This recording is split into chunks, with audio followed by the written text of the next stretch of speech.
Bonjour à tous et bienvenue sur ma chaîne. Aujourd'hui, je vous emmène avec moi pour découvrir le fort de Feyzin, donc dans le Rhône.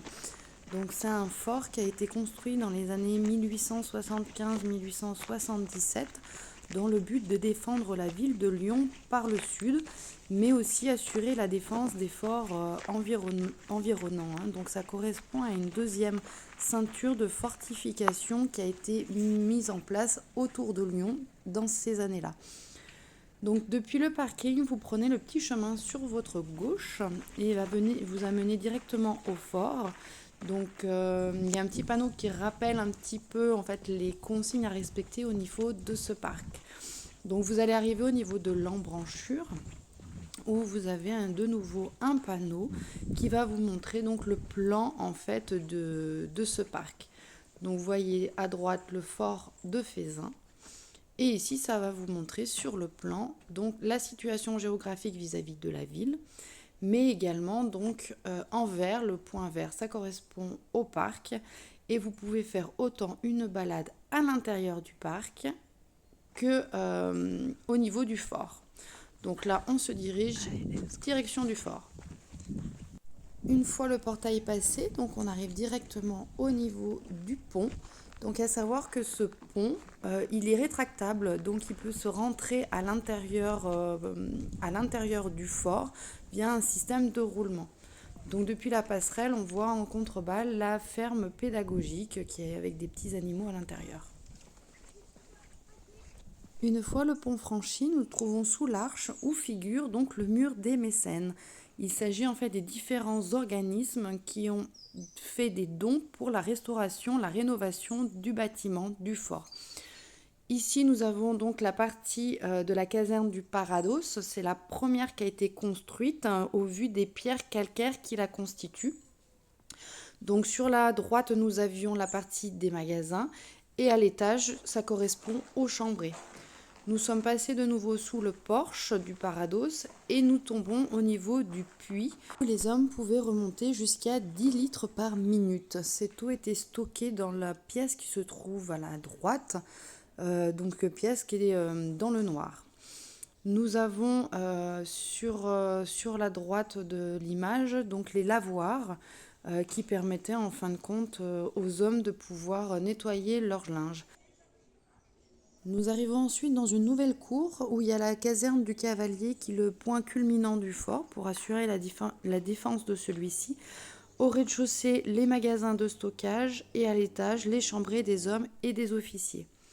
Nous avons sous la nouvelle arche des lavabos pour pouvoir permettre aux hommes de se laver, de faire la vaisselle et le nécessaire du quotidien. Et tout au fond est présent donc une caponnière double, sachant que le bâtiment en possède 3, une double et 2 simples. Celle-ci permettait en fait d'assurer la défense du fort une fois l'ennemi arrivé au niveau des fossés. Quand on est dans la cour et qu'on prend de nouveau sous les porches, nous tombons au niveau de la ferme pédagogique. Tous les animaux n'étaient pas présents le jour de notre visite, mais on pouvait y découvrir donc les poules, des cochons d'Inde, des chèvres, des moutons, un âne. Donc ce jour-là étaient présents donc des cochons d'Inde, également les chèvres et un mouton qui était un peu dans son coin ce jour-là.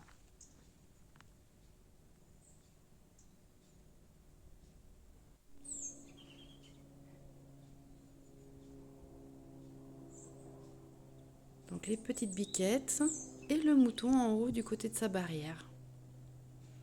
Voilà, donc ils ont de l'espace, ils ont de quoi faire.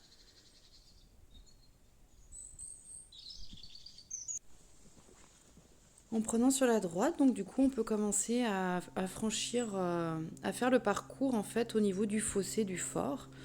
Donc on voit qu'il y a pas mal de végétation, les murs sont immenses, ils doivent bien faire à peu près 8 à 10 mètres de haut.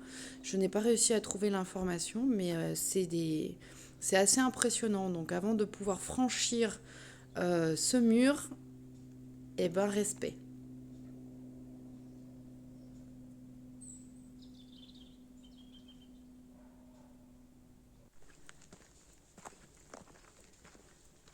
Donc nous avons décidé de faire le tour du fort. On a mis à peu près une vingtaine de minutes pour faire l'ensemble l'ensemble du tour intérieur au niveau du fossé.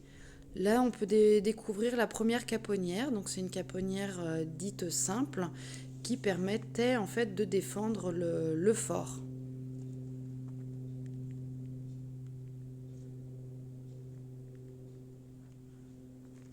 Le fort a été occupé par les militaires jusqu'en 1980, date à laquelle où les gendarmes ont quitté les lieux pour la dernière fois. Il est resté inoccupé un certain nombre d'années et la ville de Fézin a décidé de racheter celui-ci en 2003. A été mis en place du coup une réhabilitation des lieux grâce aux aides et aux dons de différents organismes, comme on a pu le voir tout à l'heure. Et du coup, au fur et à mesure, les rénovations et restaurations sont mises en place.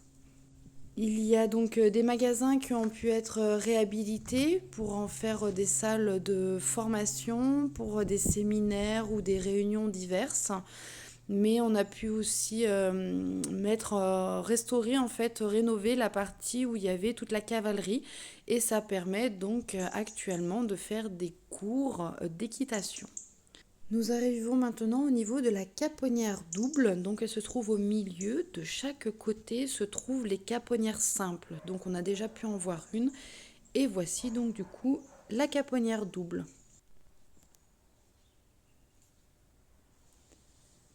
On peut apercevoir du coup sur l'autre côté de la caponnière double donc une petite mare. Je ne sais pas s'il y a des poissons actuellement ou pas, ou si elle est récente, ou si elle était déjà d'actualité à l'époque.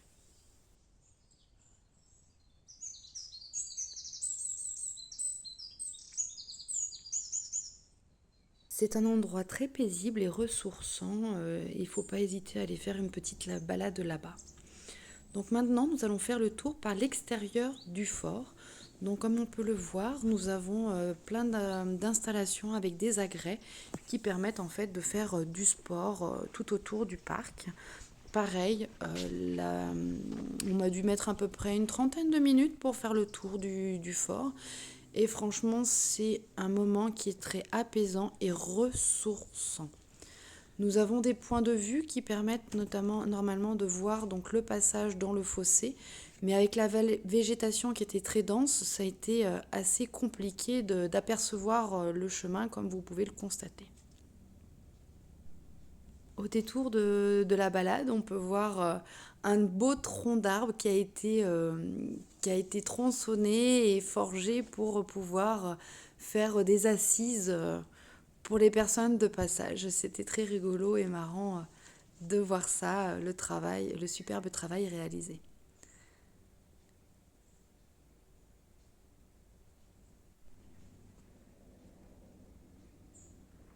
Donc voilà, on a vraiment de l'espace. Vous n'avez pas qu'un trajet, vous en avez plusieurs. C'est très vaste tout autour du fort et franchement, il y a des belles balades à faire.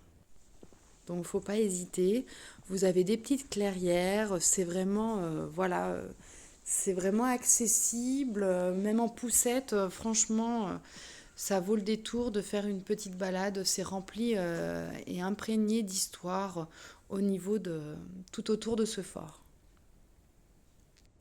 Et l'on a même pu voir une petite muraille de pierre. C'était rigolo à voir. Voilà, bah écoutez, notre visite se termine ainsi puisque nous arrivons de nouveau au parking. J'espère qu'elle vous aura plu. N'hésitez pas à liker et à vous abonner à ma chaîne en activant la petite cloche sur la droite. Je vous dis à très bientôt. Ciao, bye bye.